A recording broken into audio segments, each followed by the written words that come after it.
Good morning students, welcome back our next science class. So student, in last class we discussing about how is fiber converted into fabric. Okay, now today we will doing our topic is weaving.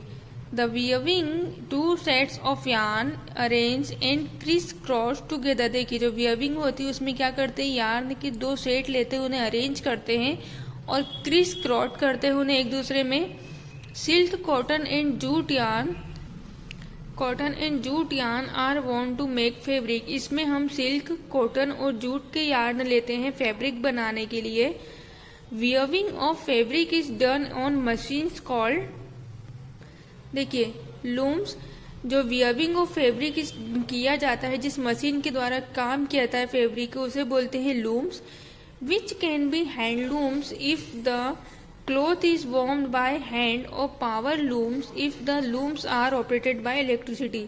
देखिए which can be handlooms, ऐसा वून जिसे हाथ के द्वारा कपड़े बनाए जाते हैं उसे बोलते हैं हैंडलूम्स, और ऐसे लूम्स जिसे मशीन के द्वारा इलेक्ट्रिसिटी के द्वारा बनाए जाते हैं उन्हें बोलते हैं power looms. Okay, our next topic is knitting.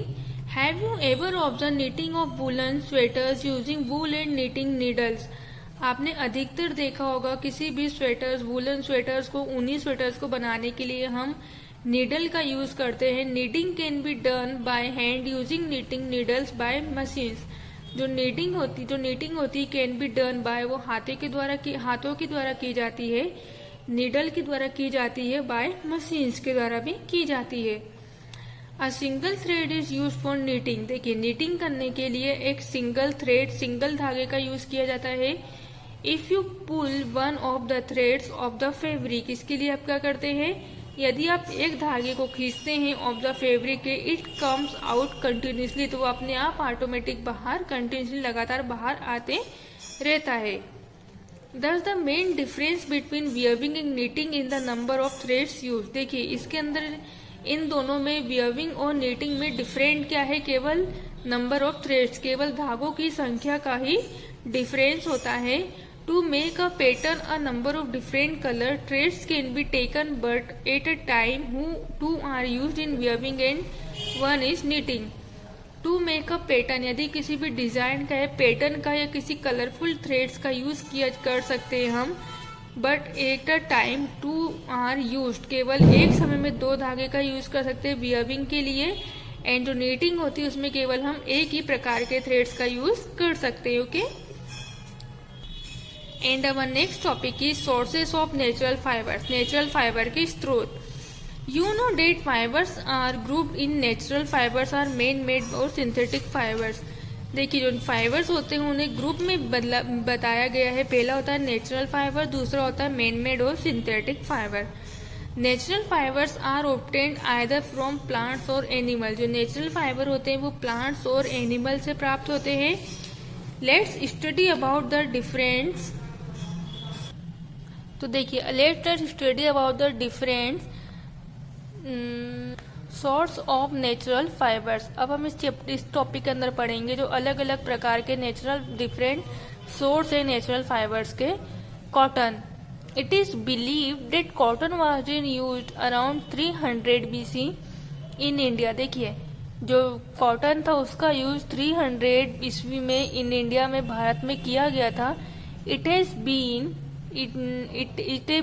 established that cotton has been in use since 180 BC. और इसकी जो स्थापित किया गया था कॉटन को यूज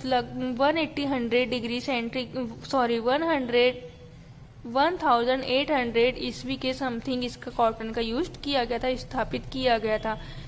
अब इसका मेजर प्रोड्यूसर्स.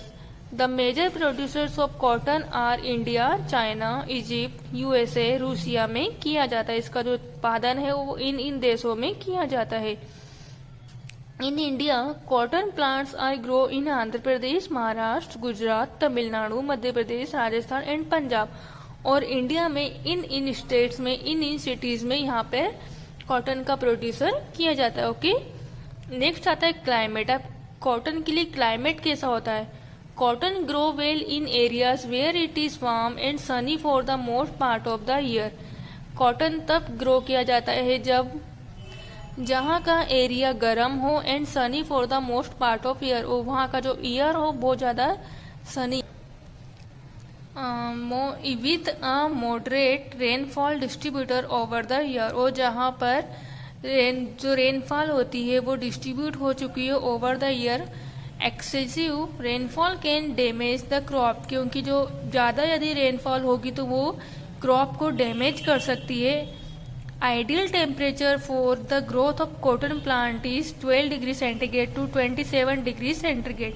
अब देखिए, इस प्लांट को ग्रो होने के लिए टेम्परेचर की जरूरत कितनी होती है, 12 डिग्री से 27 डिग्री तक।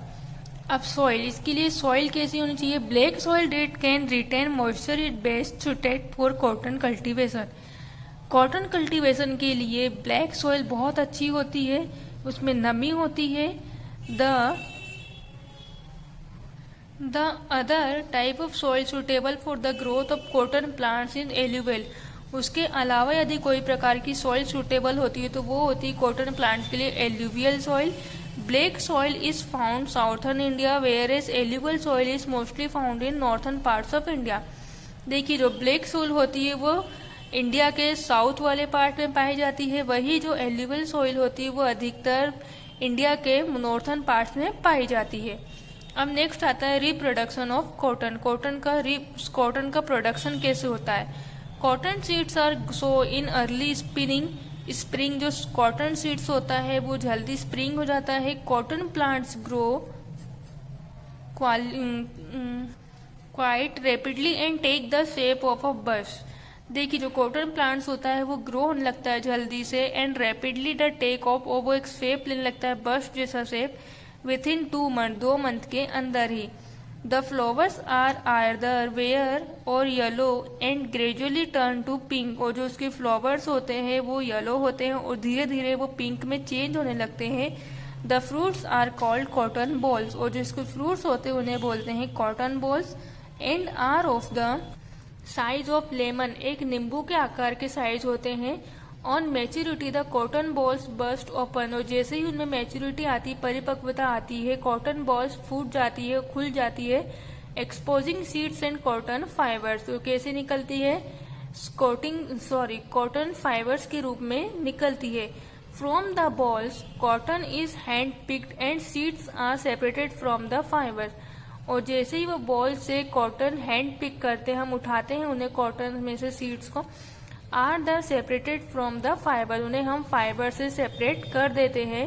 The process of removing cotton seeds from the fibres by combing a called ginning. इस प्रोसेस को, जो जिसमें से हम कॉटन में से सीड को रिमूव करते हैं, उस प्रोसेस को बोलते हैं ginning. The fibres material left after removing seeds from cotton balls is called a lent. देखिए, द फाइबर्स मटेरियल, जो फाइबर मटेरियल निकलता है बचा हुआ, रिमूविंग सीड्स, उस सीड को रिमूव कर देते हैं बचे हुए को, फ्रॉम कॉटन बॉल से इज कॉल्ड लिंट, उसे बोलते हैं lint. Spinning cotton yarn, the process of making yarn from fibre is called spinning. जिस प्रोसेस में यार्न को बनाया जाता है उस फाइबर से, यार्न फ्रॉम फाइबर, यार्न से फाइबर को बनाया जाता है, उस प्रोसेस को बोलते हैं spinning. Fibres from a mass of cotton wool and draw out the twisted, उसमें से क्या करते हैं हम, उस फाइबर में से कॉटन वूल को निकाल कर ड्रॉ आउट द ट्विस्टेड, उसे ट्विस्टेड करते हैं। This brings the fibres together to make strong yarn, जिससे क्या होता है, उन दोनों को मिलाकर हम एक स्ट्रॉन्ग यार्न बनाते हैं। In the villages of India, India के अधिकतर गांवों में lint is directly spun into yarn on a spinning wheel. India के जो अधिकतर गांव होते हैं वहां वो लोग क्या करते हैं, डायरेक्टली स्पन कर लेते हैं यार्न से, जिसे बोलते हैं हम चरखा। Another simple device for spinning yarn is the hand spindle और टकली। अनदर सिंपल डिवाइस, कुछ सिंपल डिवाइस से दूसरे सिंपल डिवाइस स्पिनिंग करने के, जिसे बोलते हैं हैंड स्पैंडल और टकली।